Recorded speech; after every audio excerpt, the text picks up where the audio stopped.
Then Zipporah took a flint and cut off her son's foreskin and touched Moses' feet with it and said, "Surely you are a bridegroom of blood to me." Exodus 4 verse 25. The circumcision of Moses' son also shows that without the shedding of blood there is no forgiveness. Hebrews 9 verse 22. God used this encounter on the road back to Egypt to teach Moses the basic requirements of salvation. Although Moses passed the shadow of death, God never actually intended to kill him.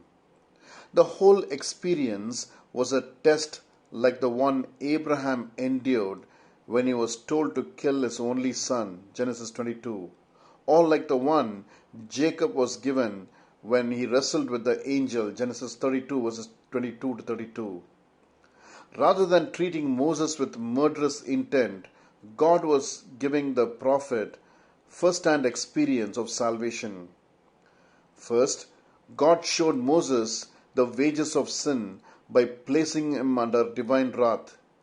But then God's deadly wrath was turned aside or propitiated, to use the proper term for it, by the blood of circumcision. Blood is mentioned specifically because in order to be delivered from death, Moses had to be touched by the blood of a sacrifice and thereby identified with it. It was not a full sacrifice, of course. Nevertheless, that small portion of circumcised skin represented Gershom's entire person offered in Moses' place. Moses was saved from God's wrath by the shed blood of a substitute.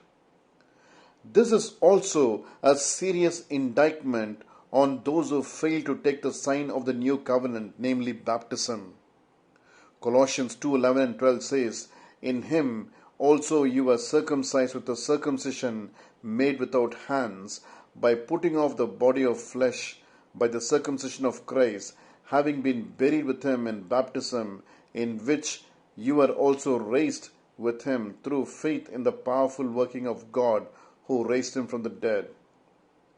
We may say that the Bible speaks of only one baptism, absolutely. But this is the one baptism that follows repentance, not the one that precedes it. Have a blessed weekend.